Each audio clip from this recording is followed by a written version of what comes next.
Good morning.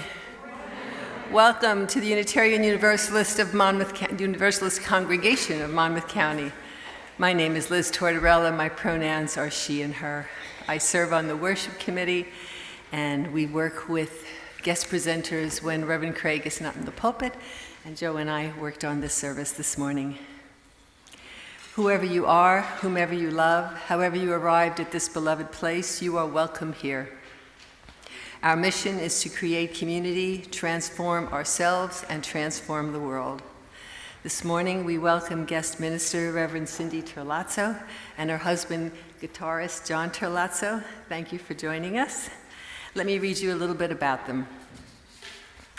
Rev.Cindy is an ordained UU minister who is currently serving two small congregations in upstate New York, near where she lives with her husband, John. Rev.Cindy has been wrestling with questions about the relationship between public witness and personal faith for some time. She is delighted to be returning to UUCMC to engage in an exploration of these questions with this beautiful community. John Terlazzo is a singer, songwriter, poet, painter, and storyteller who has recently celebrated 50 years of songwriting. He performs and records with his band, Voices in the Hall, and is presently working on his 14th album, a double album of 29 original songs called In the House of the Lions. John also leads writing retreats called The Flame in Every Hand, Writing as a Contemplative Act, and has been doing so for 30 years. I draw your attention to the back side of your orders of service for announcements and for service information for next week. For those on the live stream and for video viewers, the order of service link is available to you in the YouTube service description box. After the service, refreshments will be served in the community room, and people of all ages are welcome to visit with one another. If you are new to us, please do check out our website, uucmc.org, where you can sign up to get all the latest news of the congregation. And please join us at the new welcome table in the community room after service today. We look forward to getting to know you better. Please put your devices on silent as we enter into worship together. Welcome again to this place of love and hope. And now Irene Passmore has some nice news.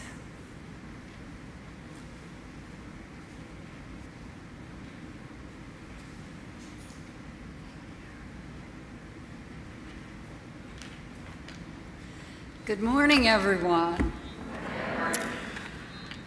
We have a wonderful couple with us who are volunteers of the month of July.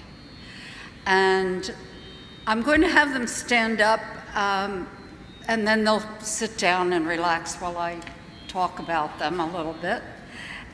They are Roseanne and Tim Geiselman.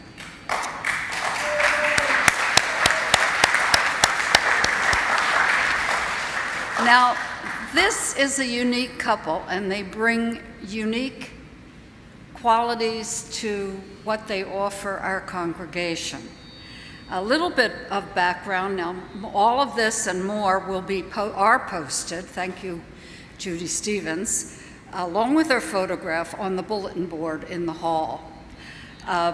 But just for a little background, they live in Middletown, not too far away from here. They have a son, Lucas, who's a Rutgers grad, and they casually visited other congregations in the community and never really felt a connection.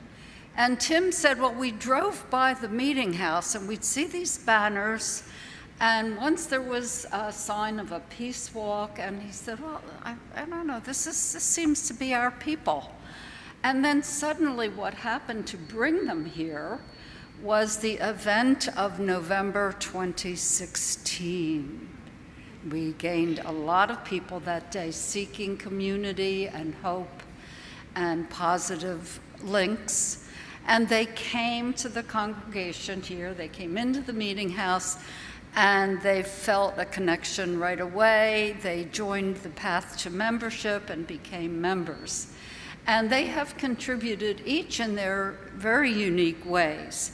A few years from her retirement as a nurse, Roseanne spent a lot of time designing and nurturing a beautiful backyard at their home. If you've ever visited, you'll see how gorgeous it is. And she brings her horticultural expertise to us. I don't know if you've noticed the garden urns as you enter, but for a number of years now, Roseanne has brought her talents and time to designing and planting and nurturing and watering the plants in those garden urns, so that when we enter, we have a beautiful experience. And we're very fortunate that she brought her talents in that way.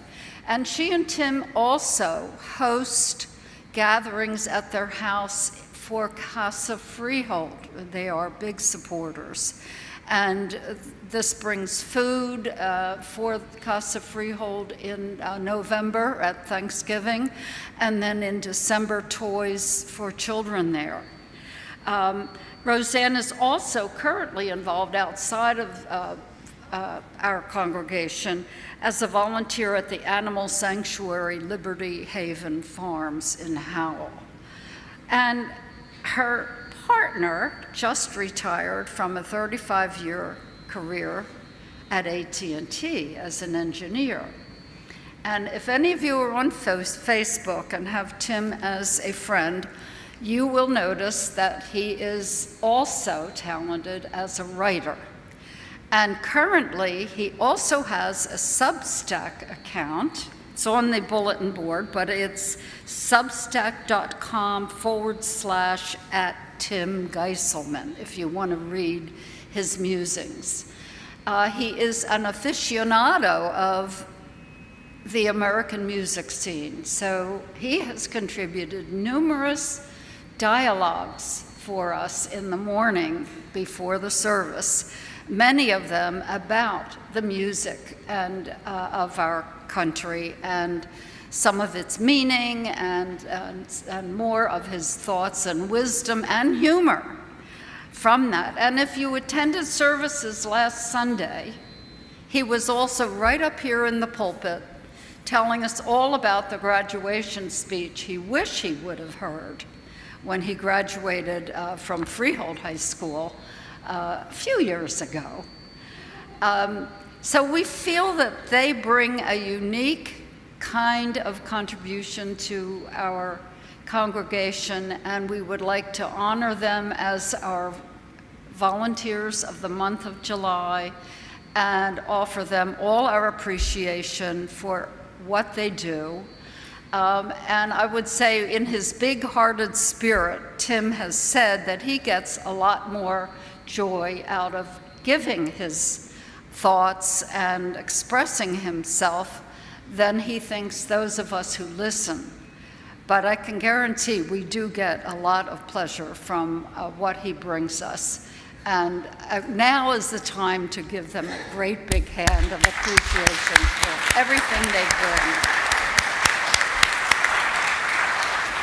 Thank you again, Roseanne and Tim.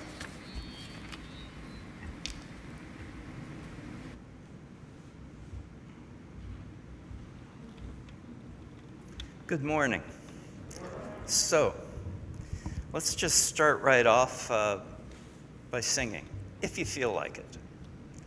The chorus to this song is in your order of service there, and I'll teach you the chorus, and just sing if you feel like it, relax if you don't feel like it.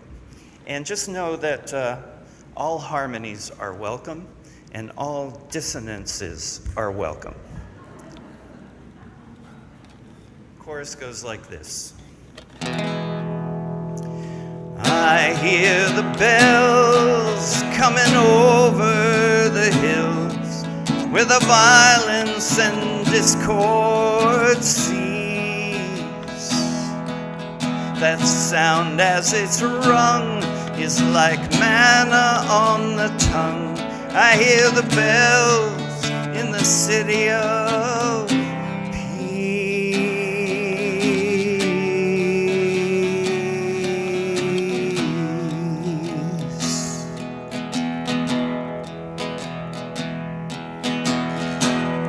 seemed like a dream, a nightmare before dawn. Let's sing a song we can share. Those days are over now, I pray those days are gone. I taste a sweet elixir in the air.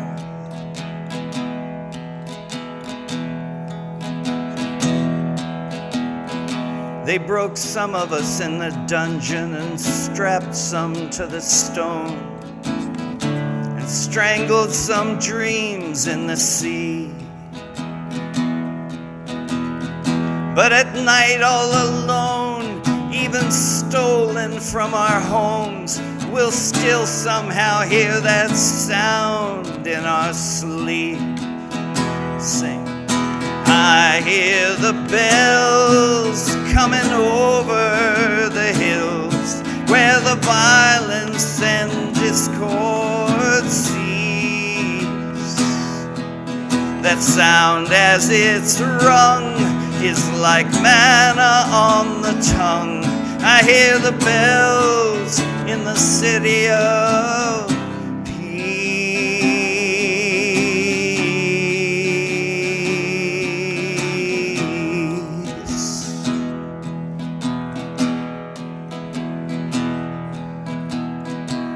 a goddess stands before us, incorporeal and clear.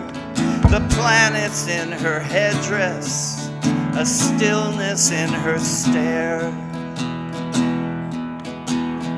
Her sweet song upon our lips like some holy wine to share. And we curl up just like smoke between the bars and move off through the air. I hear the bells coming over the hills, where the violence and discord cease. That sound as it's rung is like manna on the tongue. I hear the bells in the city of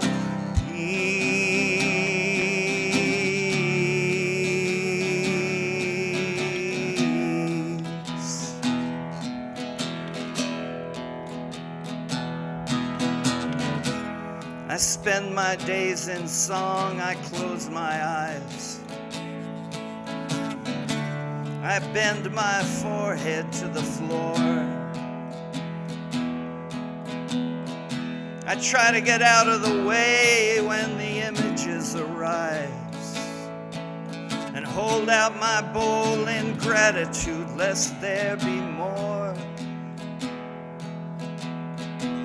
Let's show some compassion for the fools where they stand, who think they own something they can hold in their hands. They raise their clubs and torches high and cry into the sky. Oh, there's no sound so sad as that lie. I hear the bells coming over the hills, where the violence and discord cease. That sound as it's rung is like manna on the tongue. I hear the bells in the city of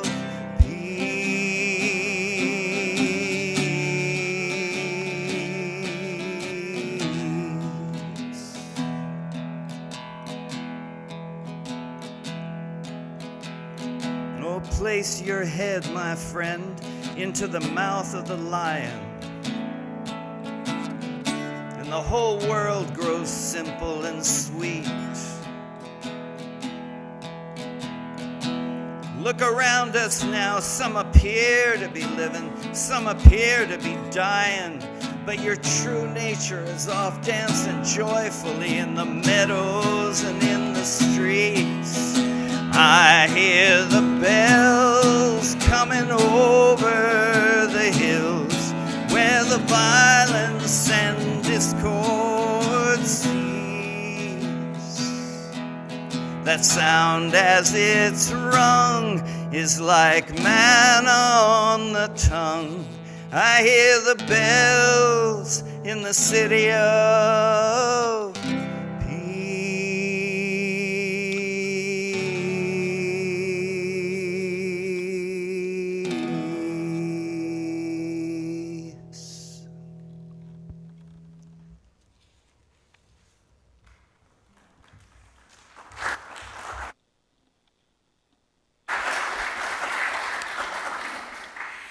Well, good morning, everyone. It's good to be with you again. I invite you into worship with the words of David A. Miller. Today in UU congregations over the world, people will gather in an effort to live into as best as we can what we profess about placing love at the center of all that we do. What a magnificent challenge! We are currently living in times baiting us not to love. The social and political atmosphere in which we travel insidiously tempts us to find fault, place blame, point fingers, and increase that which can tear us apart. And yet, we practice a faith, often imperfectly, because after all, we are human, but we continue to practice a faith where we are called to answer the question, what is the most loving thing I can do right now? What an astounding challenge. What an incredibly vital and unbelievably incredible attempt. What a beacon we can offer the world. So as we gather today to support each other in living this mission, may the light of our chalice, which will be lit shortly, breathe life and love into every one of our congregations and into these who by the very nature of this calling have this great and wonderful opportunity to live into love in these days, filled with so many struggles and so much possibility. As we enter into worship together, may we truly be holding love at the center of all that we do.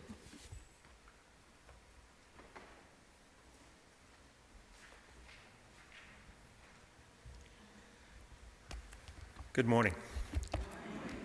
It's my pleasure to invite our wonderful volunteers, Tim and Roseanne Geiselman, to light our chalice this morning.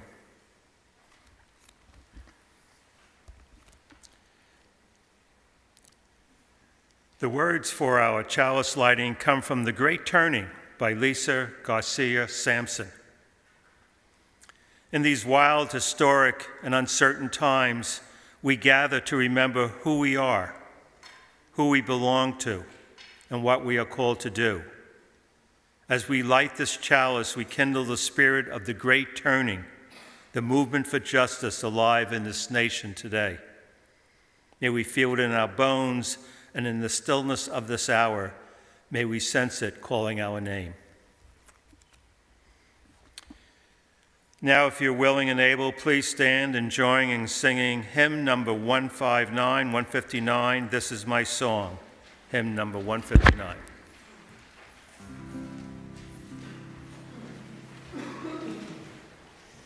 This is my song, O God of all the nations, a song of peace for lands afar and mine.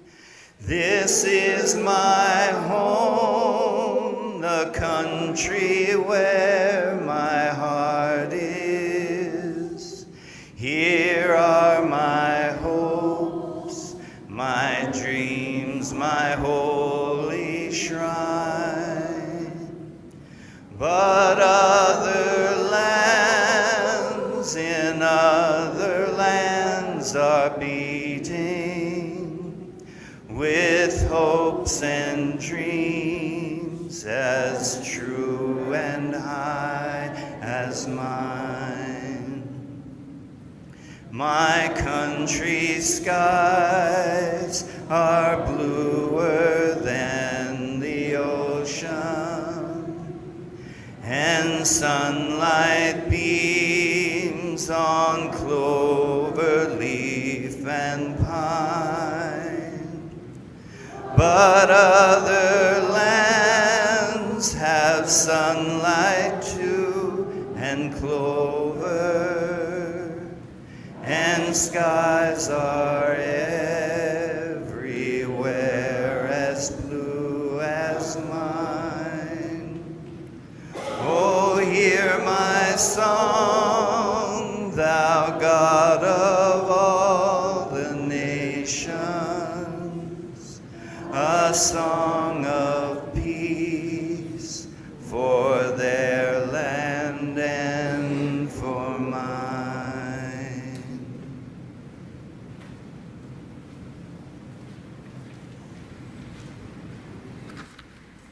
So it doesn't look like we have any children that will be singing out today, but I am offering you this story about John Lewis, which I find to be quite an encouraging story. It was put together by the Reverend Karen G. Johnston. So the story does come to us from the memoirs of John Lewis, and this is a story that he told.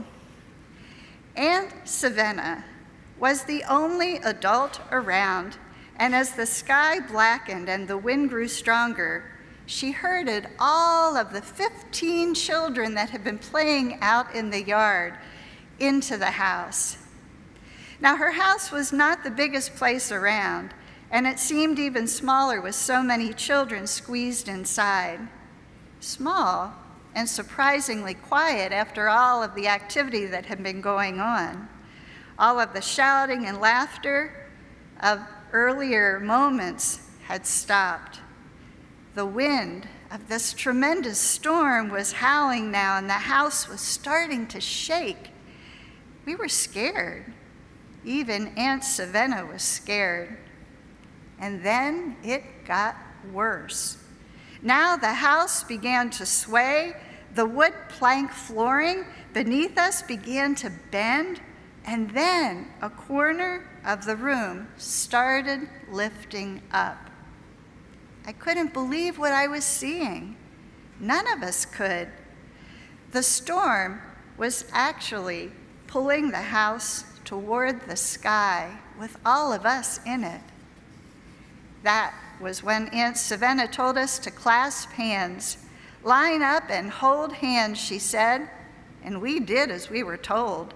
Then she had us walk as a group toward the corner of the room that was rising. From the kitchen to the front of the house, we walked, the wind screaming outside, sheets of rain beating on the tin roof. Then we walked back in the other direction as another end of the house began to lift up. And so it went, back and forth, 15 children walking with the wind, holding that trembling house down with the weight of our small bodies. So just imagine what that must have been like. This was a true story that took place in John Lewis's life. What it was like to be in that house and having the weight of their small bodies keep that house intact. When John Lewis was much older and he was writing the story of his entire astounding life, he wrote these words: "More than half a century has passed since that day, and it has struck me more than once over these many years that our society is not unlike the children in that house, rocked again and again by the winds of one storm or another, the walls around us seeming at times as if they might fly apart. It seemed that way in the 1960s at the height of the civil rights movement, when America itself felt as if it might burst at the seams. So much tension, so many storms.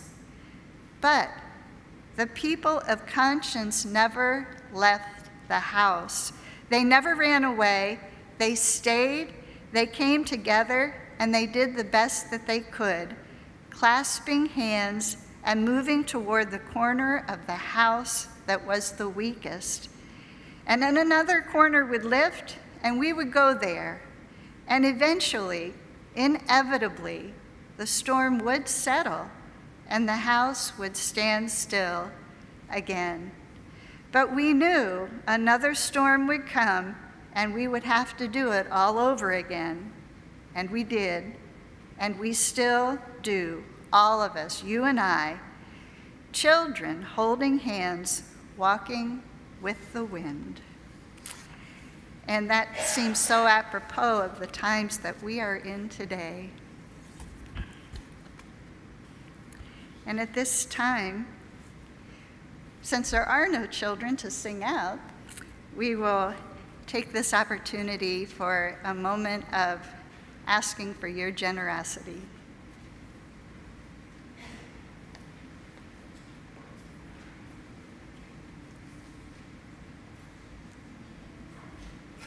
Every week in this congregation, we are provided with an opportunity to practice generosity. This is your invitation to contribute to the well-being of our congregation. For those of you present here in the meeting house, the plates will be passed by the ushers. Online, instructions are located in the service description box. You may join this time of generosity via text, send your offering by mail, or charge your contribution online with a memo designating an amount to UUCMC. Please give generously.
Our reading this morning, Organizing as a Spiritual Practice, is by Antoinette Holloman. Antoinette Holloman is the Membership and Community Engagement Specialist for the Unitarian Universalist Women's Federation. She's also a writer, an activist, and educator dedicated to inclusivity, equal access, education, and building a better community. She opens her reading with the following quote by Adrienne Marie Brown. Organizers are very necessary, but that isn't and can't be the only role in the movement. Like many congregations, mine believed you could hand its social justice work to one committed person. As strange as that seemed to me, I would end up being that default justice human, a proxy for good deeds in the world.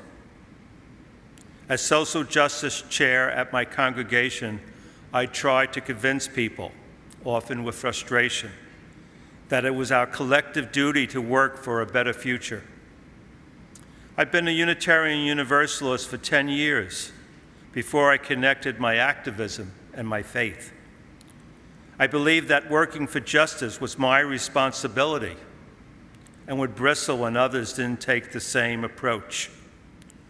When a group of my UU friends came together to worship outside of my congregation, though, I figured out that how we approached our spiritual needs were in very different ways, and it didn't have to be on the front line.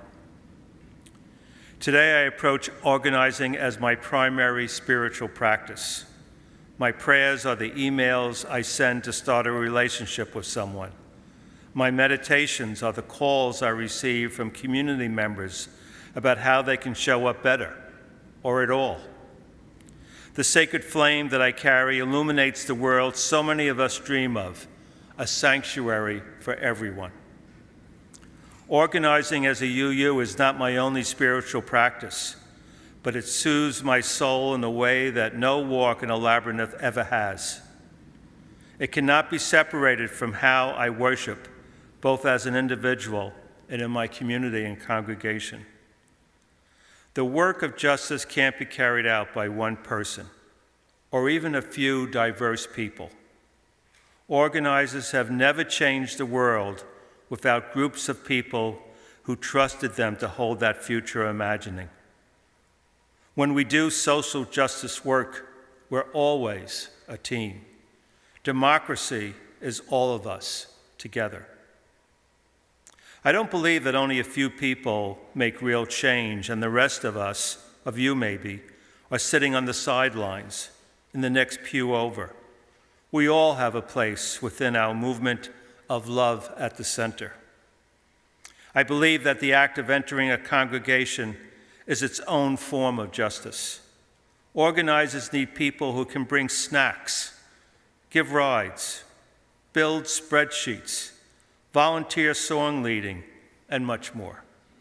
Your gifts are what bring about our collective liberation. Your voice, big or small, is how we grow democracy together. Antoinette Holloman, 2025.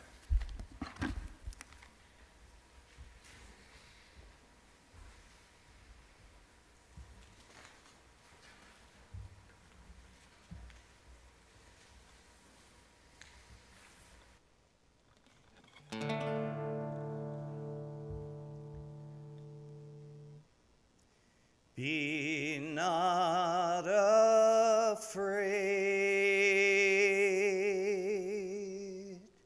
though treachery surrounds you. Be not afraid,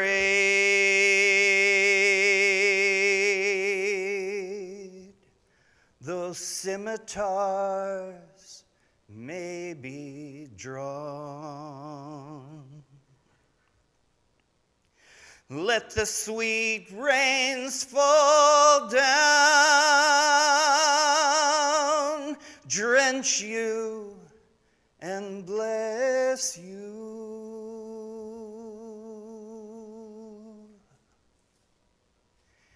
Be not afraid.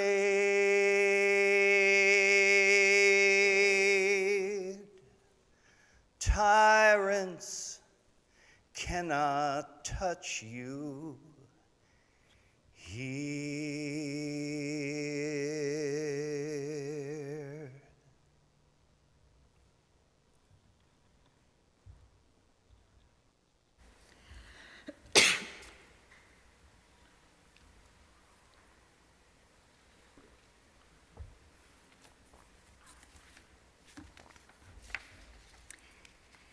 So I always write my own sermons, but I came across a piece by the amazing Lutheran minister, Nadia Bolz-Weber. Is anybody familiar with her? And she expressed some things so beautifully that I've been wrestling with regarding the relationship between church and state that I wanted to share those words with you today. I thought in particular, what she lifted up was the considerations revolving around what we do with our values and faith in informing how we engage the world. So I offer you now her words. She says, "Yesterday, I spent a good hour and a half steaming the creases out of an American flag. I slowly moved our cheap steamer over each inch of the 5 by 9 inch cotton, or foot cotton, removing its creases and thinking of my father and the 23 years that he left each morning in his crisp blue uniform. While proud of his military career and maintaining great affection for a childhood spent on Air Force bases, I'm not typically an American flag kind of girl, so yesterday I was surprised at how very beautiful I found it as a physical object in my hands and on our dining room table. The sturdy fabric, the rich, saturated crimson and blue, the perfect embroidered stars. It was beautiful. But if I see a pickup truck with an American flag flying behind its cab while belching diesel fumes into the street, I do not think that person has a commitment to liberty and justice for all. I think there are so many people in my life who would not feel safe around that person. Because the distance between what I think this flag should represent, a continually unfurling commitment to the dignity of all, the protection from tyranny for both our citizens and our allies, and a government of the people, by the people, and what our flag is so often used to hide behind, the anxious and delusional so-called supremacy of a single race and single religion, the contraction of rights, a cultish tyranny pawned off as patriotism. It makes it difficult to claim this symbol, this flag, as my own. But I do love my country, damn it. I love that we set aside the most beautiful parts of this place to belong to all of us in our state and national parks. I love how many languages we speak, how many places we come from, how many ways we pray. I love that there are truths in the U.S. Constitution that even those who penned it could not possibly have understood the full power of. I want to think of these things when I see the stars and stripes. I want to think of Sojourner Truth and Betty Sorkin, Jimmy Carter and Dolly Parton, Amelia Earhart and Chita Rivera. I am exhausted by seeing Old Glory and thinking instead of those who celebrate removing any mention of the Tuskegee Airmen from the Smithsonian's website. I want to take back my country's flag. And the term patriot, while we're at it, why can it not be considered a form of patriotism to believe so deeply in what the United States of America has always said it is about, that we refuse to settle for less, that we refuse to abandon this country to those who support policies based in little more than small-mindedness and self-interest. And maybe this is why I keep thinking about interpretation, about who gets to say what a symbol means, about who benefits from calling their reading the only faithful one. I'm not a terribly sophisticated political thinker, and I do not make a practice of writing about that part of life. Others are far more skilled and informed than I am. Not to mention, I am prone to a wee bit of blinding rage, which is no good for anybody, especially me. So I try to stay in my lane, but my lane as a minister and this conversation overlap in this way. Constitutional originalism, the belief that the most faithful way to interpret the Constitution is to try to discern what the framers intended it to mean, feels eerily similar to the belief that the most faithful way to interpret the Bible is to say God wrote it. So we should take every contradictory word of it literally through a so-called plain reading. I'm equally cynical about both, since the loudest proponents of these views have always been those who just so happen to benefit the most from those particular interpretations. both approaches present themselves as simply taking the text seriously. But in practice, both can smuggle ideology in through the back door by pretending interpretation is not interpretation. And they get to hide behind these texts and say, don't be mad at me, this is what the framers, or this is what God says. And then, as anyone who has studied history can attest, atrocities easily arise. But texts do not act by themselves. People interpret them. And when interpreters privilege the authority of dead men over the dignity of living people, the result is often that the vulnerable pay the price while the powerful call it faithfulness. Not to mention that once a reading is labeled plain or original, dissent can be framed not just as disagreement, but as rebellion against God, law, order, or reality itself. That rhetorical move gives enormous cover to existing power. But I do dissent. The biblical text, when treated as a living word and not simply a dead policy manual, allows meaning, comfort, and wisdom to unfold, both in old and new ways for each community that studies it. It allows the Bible to surprise us, to live in us, even interpret us. Some may be tempted to walk away from the Bible altogether, and I understand why. I do. But I beg you to reconsider, because as I've said before, Scripture and theology are too potent to be left in the hands of those who only use them to justify their dominance over other people. We cannot cede our holy text to them. And perhaps the same can be said of the symbols and founding documents of this country. The cost of rejecting them feels too high when reimagining, redefining, reclaiming are still available to us.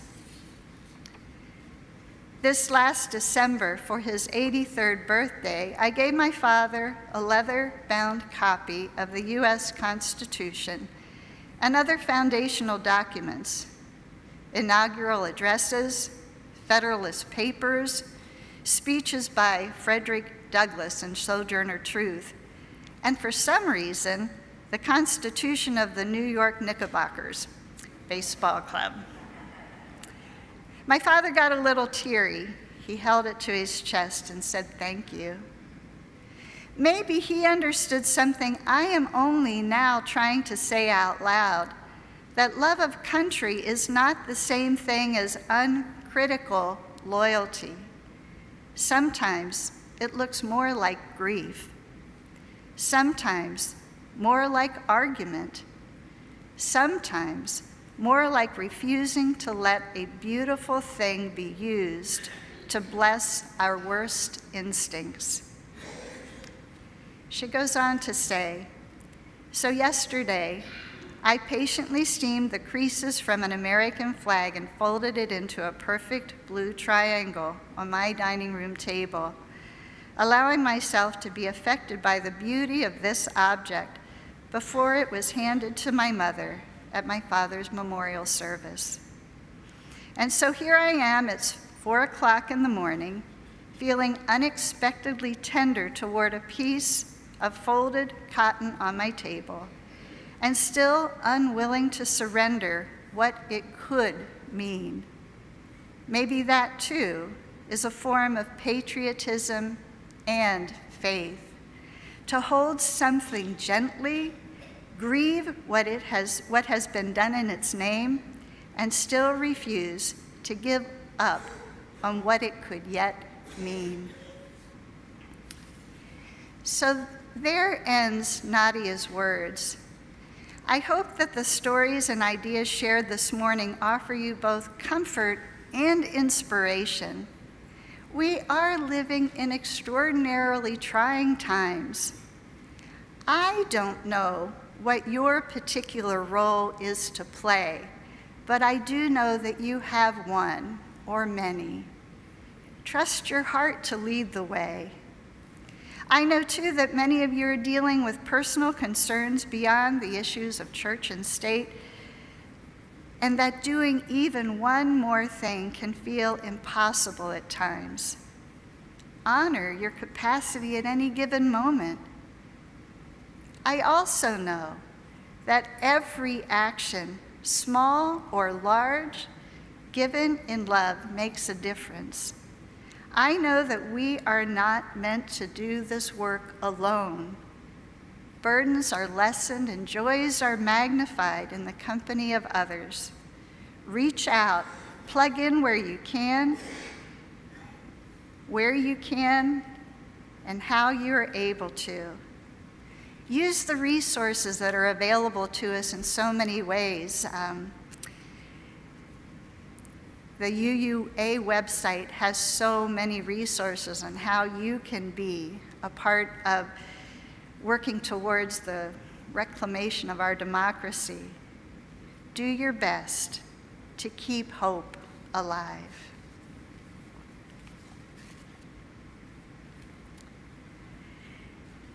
So let's breathe that in, breathe that out as we have another song.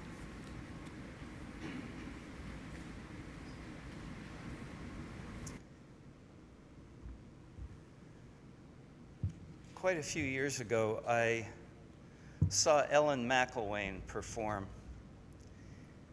And if you don't know her, she's a phenomenal guitar player. And she sang one verse of an old hymn called Farther Along, which you may or may not know.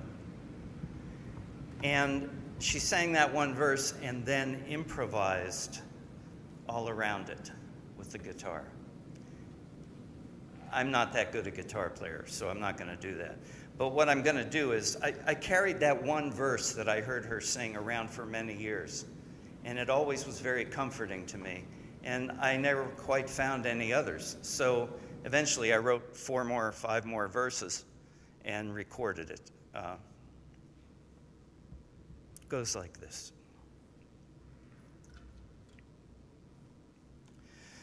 Farther along, we'll know all about it. Farther along, we'll understand why. Cheer up, my brothers, live in the sunlight. We'll understand it all by and by. Cold is your prison,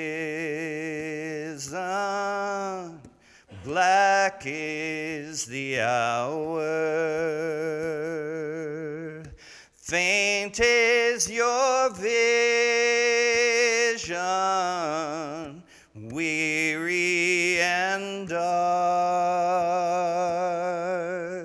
But no walls can hold you when truth is the power. Falsehood extinguished in the realms of the heart. Blinded by rage, have your eyes been cast out?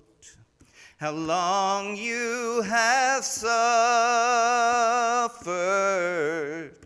perilously.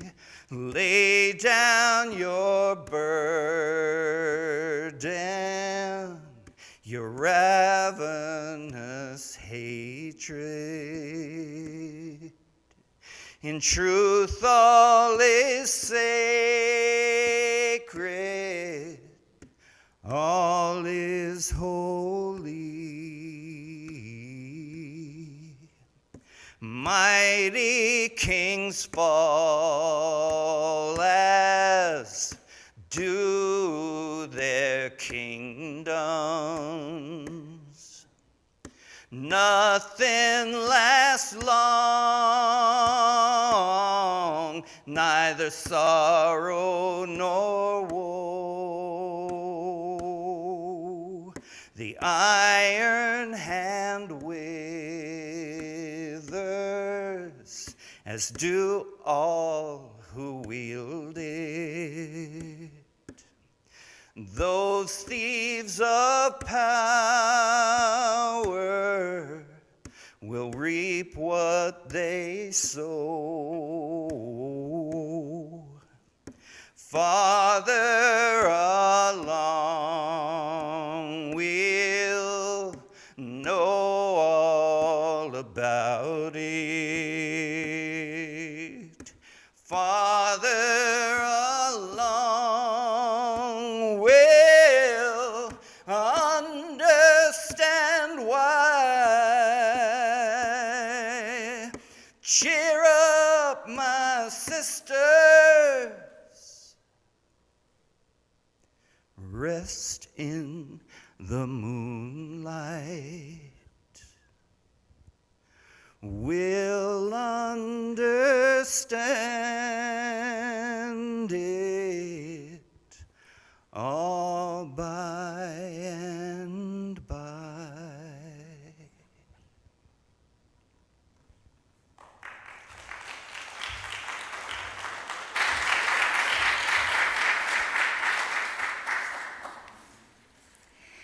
I invite you now into a time of meditation, a time of reflection, prayer. So take a breath in, a breath out, as I share these words by D.L. Helfner.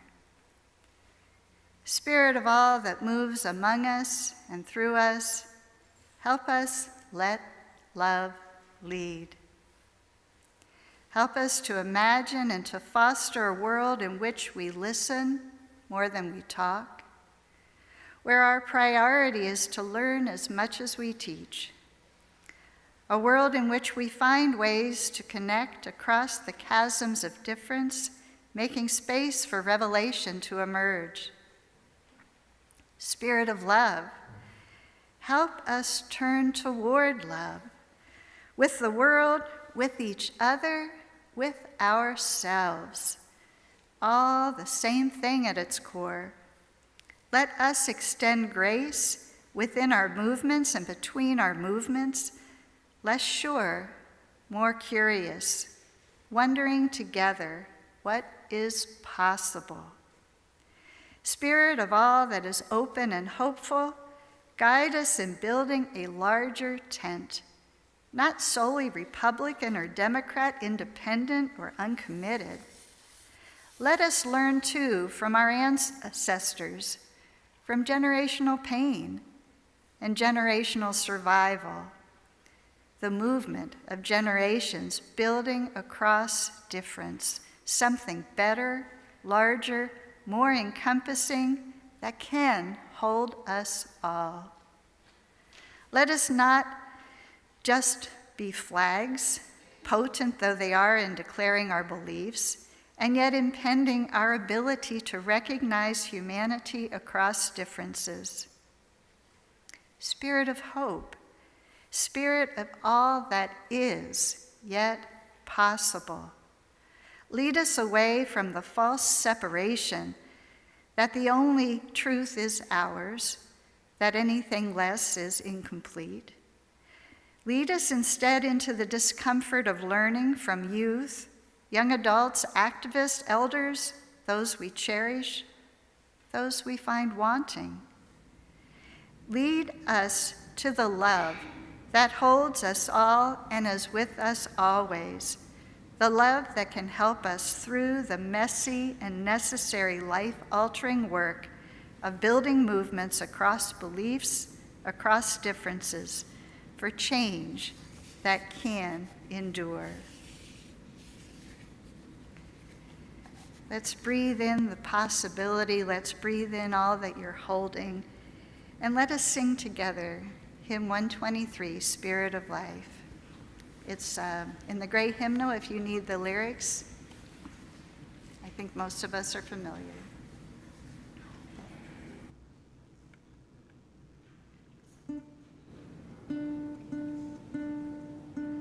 There's our note. Spirit of life, come unto me. Sing in my heart all the stirrings of compassion. Blow in the wind, rise in the sea, move in the hand, giving life the shape of justice. Roots hold me close, wings set me free. Spirit of life, come to me, come to me.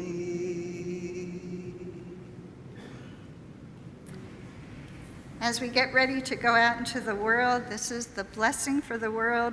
The words are from Reverend Shari Woodbury. Let us continue to grow as citizens of our communities, our nation, and our world. Let us work to build the common good for ourselves and the generations that will come. Go forth in peace. Return again in love. And our closing music, postlude.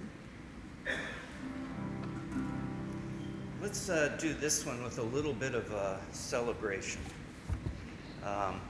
You have to sort of imagine it with a full band behind me, including a Cajun accordion. Yeah. But again, the chorus is written in your order of service there, and when we get to it, you'll know what to do, and it'll happen several times. So feel free. And I want to open this song with a quote from the wonderful Albert Einstein, great mystic. Einstein said, "Nationalism is an infantile disease. It is the measles of mankind." I love it because there's a great inference there that in time we will mature out of this infantile disease.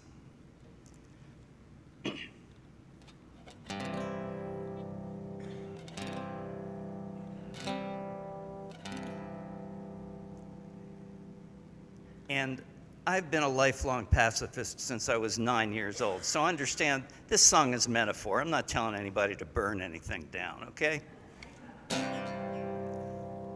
Live with the heart open, and then you can't be touched. Your true nature can't be touched.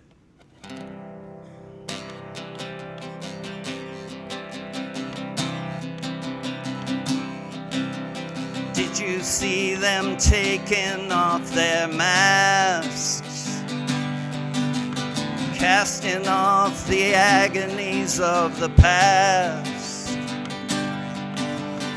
Looking into one another's eyes at last, and dancing on the ashes of empires.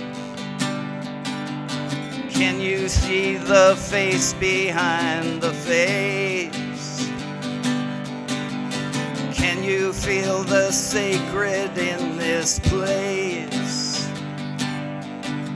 There are no enemies here, no one can desecrate this place. Let us dance upon the ashes of empires. So many golden bodies circle in the fires, How long these souls have waited to be free.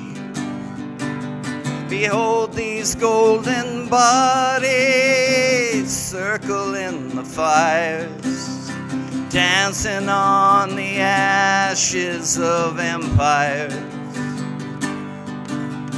dancing on the ashes of empires.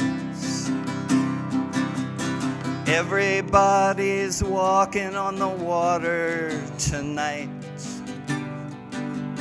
walking on the waves in the glowing moonlight,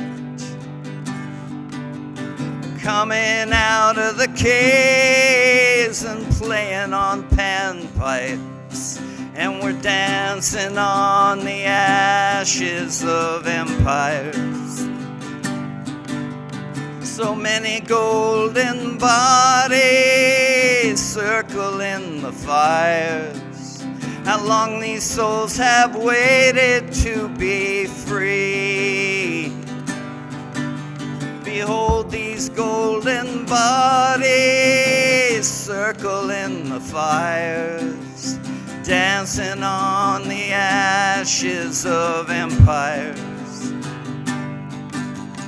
dancing on the ashes of empires. Soldiers now can rest their weary heads. No more to war on the battlefields red. But lo, their bones are rising up from the dead, and they're dancing on the ashes of empires. So many golden bodies circle in the fires. How long these souls have waited to be free. Behold these golden bodies circle in the fires, dancing on the ashes of empires, dancing on the ashes of empires. Let no one be barred from the celebration. All are true kings and queens at this coronation. Love dissolves the boundaries of all nations, and it dances on the ashes of empires. So many golden bodies circle in the fires. How long these souls have waited to be free. Behold these golden bodies circle in the fires, dancing on the ashes of empires, dancing on the ashes of empires, dancing on the ashes of empires.